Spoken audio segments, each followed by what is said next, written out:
So, symmetrical scales. Dimebag used them. Eddie used them. Dimebag got them from Eddie, or at least the idea. And Eddie got the idea from Alan Holdsworth. In theory. That's what I'm connecting the dots as to. Who knows? Only those guys really know. With that said, those guys were all able to use these symmetrical scales in different ways, and they're all pretty much different. Yeah, Dime used them in a different way than Eddie did, and Eddie used them different than Alan did.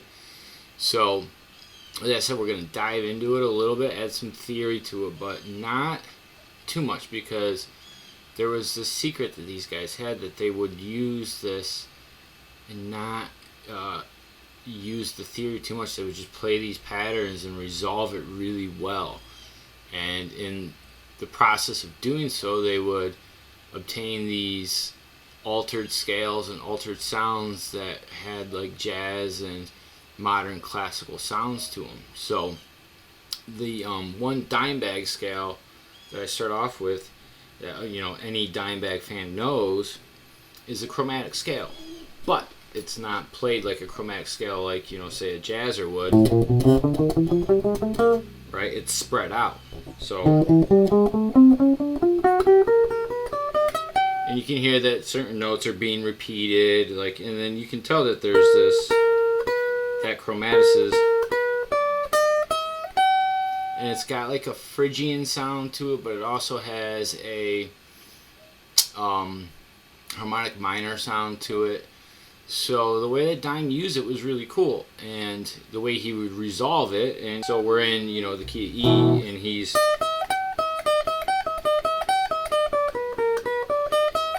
then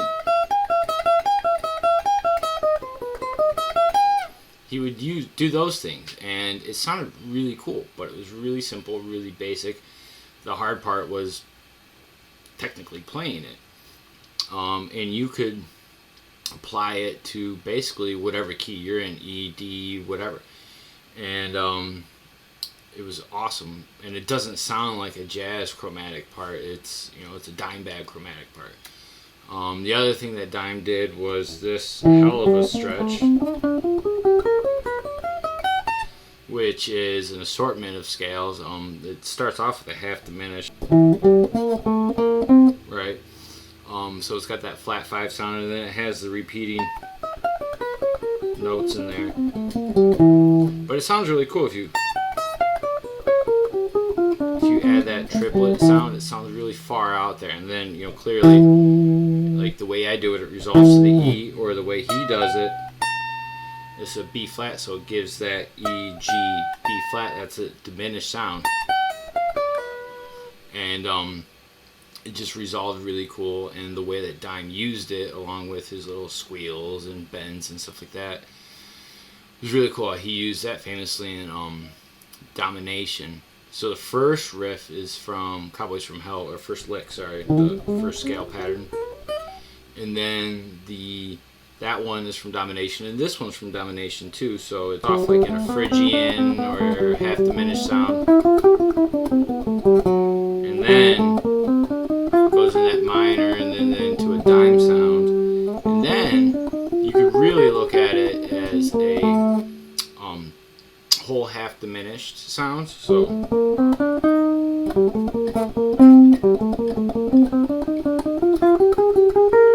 those are really cool sounds that Dime was able to employ. And then back to, right? So another thing that Dime really liked, and that was from Domination too. And one of my favorite things that Dime used in riffs and his solos and fills and stuff was his use of the whole tone scale. So whole tone is,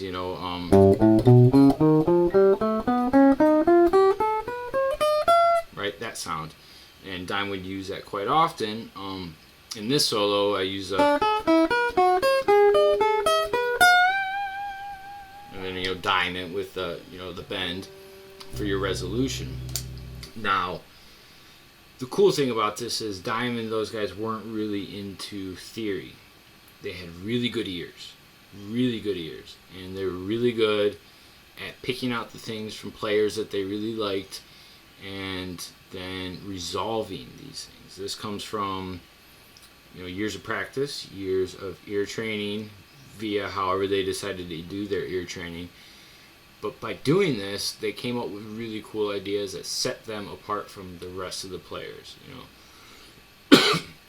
There are other ideas that they had and stuff, the squeals and their tone and tinkering. Eddie was huge in that, but Dime was, had really good ears and really good vibrato and other techniques. But I think his biggest thing, in my opinion, was his ears.